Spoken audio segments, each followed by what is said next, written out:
What if the person you've been quietly comparing yourself to, the one with the nice car, the vacations, the effortless spending, is actually drowning in debt right now? Not struggling, drowning.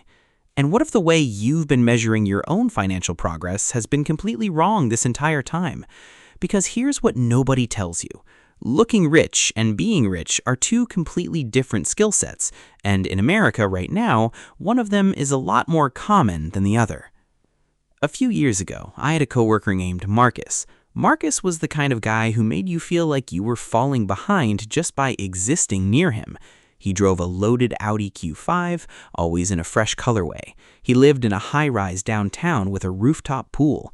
Every Friday, he was the one booking the table at whatever restaurant had a 3-week wait list. He'd drop $200 on dinner without even glancing at the bill, round up the tip to a clean number, and slide his card across the table like money was something that happened to other people. Here's what the Federal Reserve's 2025 consumer finance data actually tells us. 37% of Americans earning between $75,000 and $100,000 a year regularly spend more than they earn. Not people in poverty, people with real salaries, real jobs, and real-looking financial lives. Marcus was one of them. I found out about 18 months after I met him when he pulled me aside before a team lunch and quietly asked if he could borrow $300 until payday. Payday was 4 days away. He had $180 in his checking account. His Audi payment was $740 a month, his rent was $2,400, and his credit card balance was sitting at $28,000, carrying interest at 24% APR.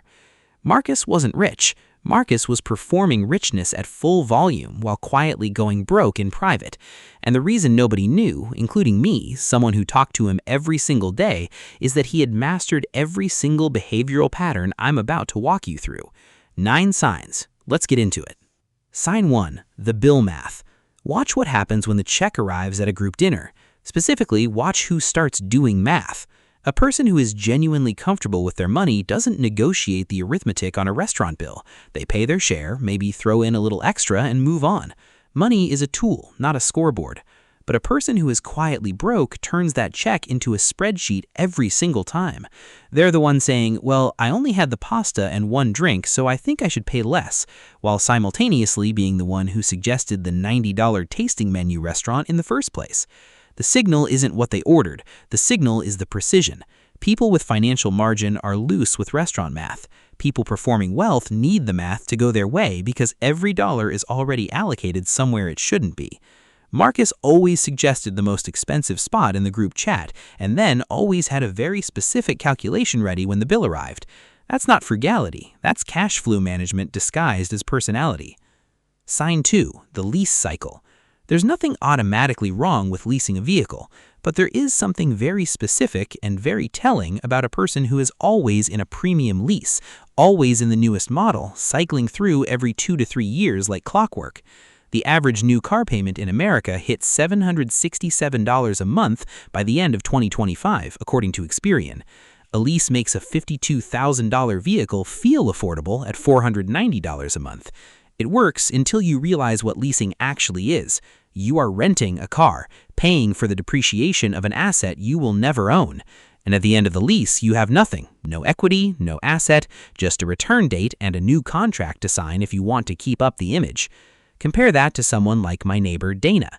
Dana drives a 4-year-old Honda CR-V she bought used for $19,000, paid it off in 3 years.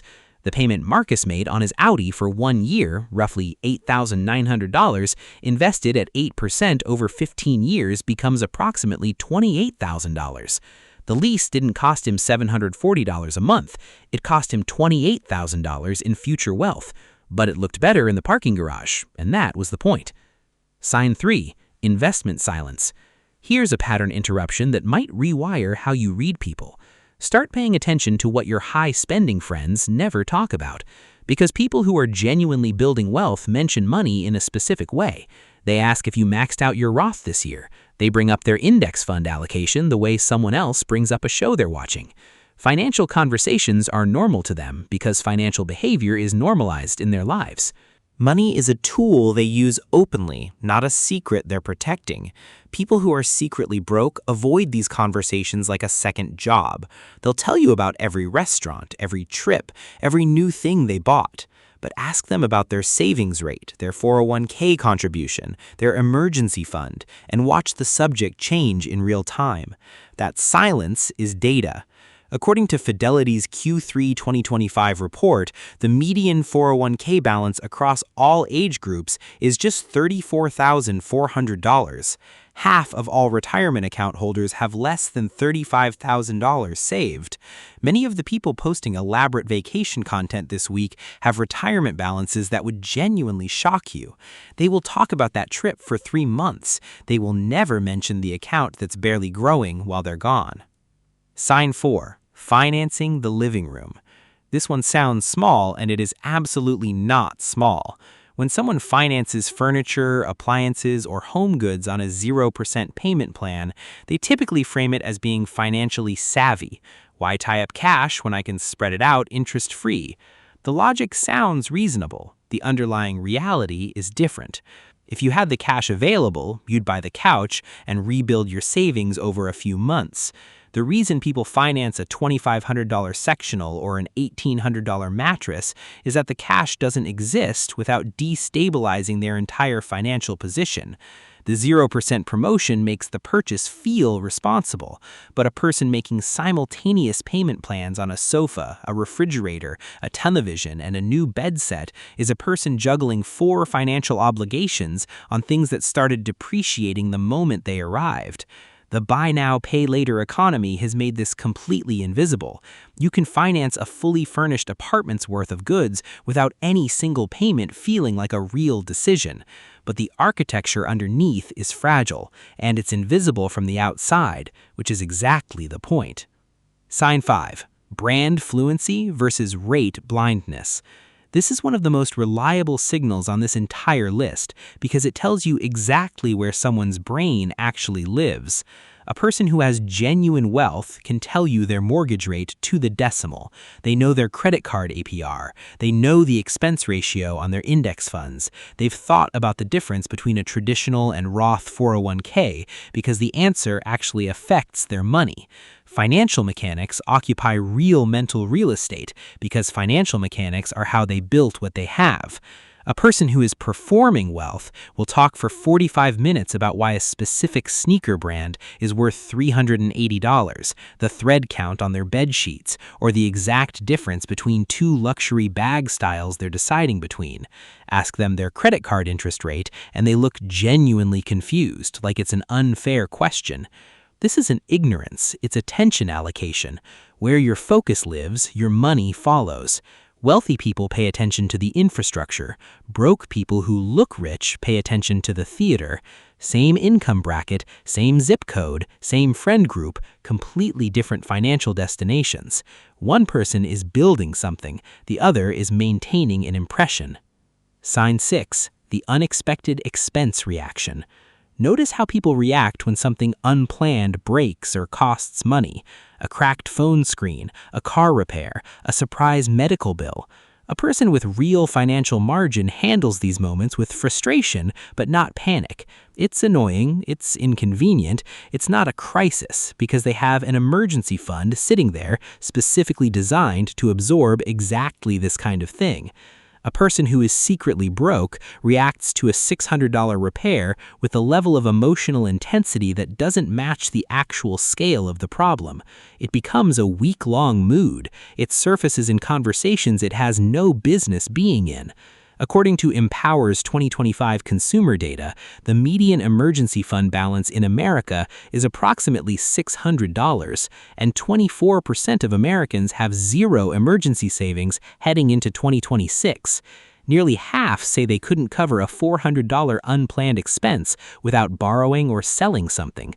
So when your friend who wears a $280 jacket every week seems genuinely destabilized by a car registration fee, they're not being dramatic. They're showing you that the visible spending consumed the invisible cushion. The jacket is real, the safety net is not. Sign 7. The subscription leak. Wealthy people tend to be ruthlessly selective about recurring charges. They audit what's leaving their accounts. They cancel things they aren't actively using. They treat every monthly charge as a permanent commitment until they manually end it, and they take that seriously. A 2026 study found that the average American spends $219 per month on subscriptions while believing they spend $86. That's a $133 per month gap, nearly $1,600 a year in silent, automatic, completely unexamined spending. People who are quietly broke don't accumulate subscriptions through carelessness. They accumulate them through a specific psychology. Each individual charge feels too small to matter. $12 here, $15 there, $8 for the app they used twice last year. But a person with 6 forgotten subscriptions, a gym they visit once a month, a streaming service they haven't opened in weeks, and a meal kit they stopped cooking is a person with a spending leak they've convinced themselves isn't worth addressing. Multiply that leak times 12. Add it to the car payment, the credit card minimum, the financed furniture. Now the math starts to look very different than the Instagram feed does. Sign 8, the annual phone upgrade.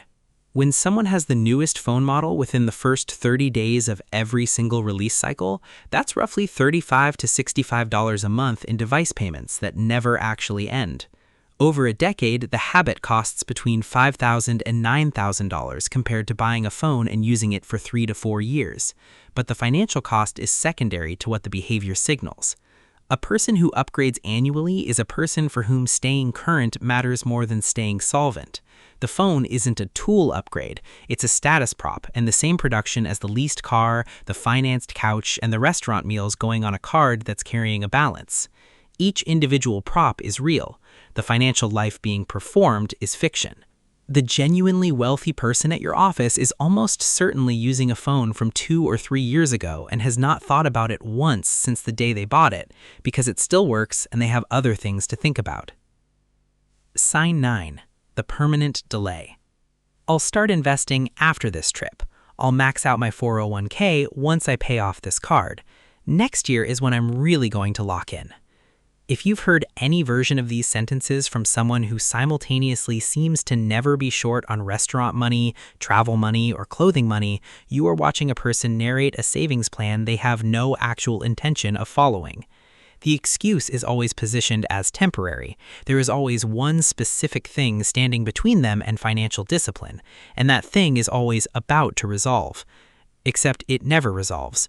The trip becomes the holidays become a home repair, the repair becomes a wedding season, the wedding season becomes a trip. Goldman Sachs research has documented high earners actively pausing 401k contributions to maintain lifestyle costs while telling themselves the discipline is coming soon. According to Fidelity, the average combined savings rate, including employer matches, reached 14.2% in Q4 of 2025. That average is carried almost entirely by people who automated their contributions years ago and never touched them.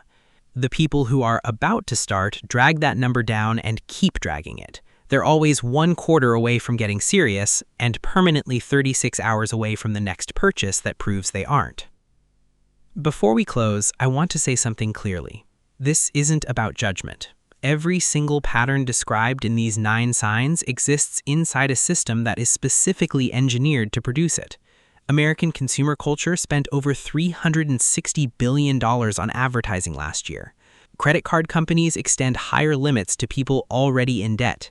Car dealerships offer 84-month loans because shorter terms would price people out of the vehicles they've been conditioned to believe they deserve.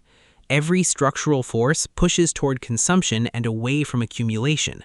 Recognizing the signs is not about looking down on people. It's about awareness for the people you care about and for yourself, because these patterns are easy to miss when you're living inside them. Real wealth is invisible. It lives in retirement accounts, in index funds, in paid-off cars, in the gap between income and spending that nobody can see from the outside. The Ramsey Solutions National Study of Millionaires found that 94% of millionaires consistently lived below their means. 88% are self-made. The average millionaire spent 32 years building their wealth. They looked ordinary because looking ordinary was the byproduct of the thing that actually mattered, building wealth instead of performing it. every dollar funneled toward visibility is a dollar diverted from compounding. The leased car is visible, the 401k is not. The restaurant meals are visible, the emergency fund is not. And understanding that one distinction, genuinely understanding it, is what separates people who perform wealth from people who actually build it. If this breakdown hit differently and you want to keep understanding money the way they never taught you in school, please like the video so that it reaches the right audience and subscribe to Decoded. We decode the psychology, the systems, and the real mechanics behind wealth, so you stop reacting to your finances and start understanding them, one video at a time. See you in the next one.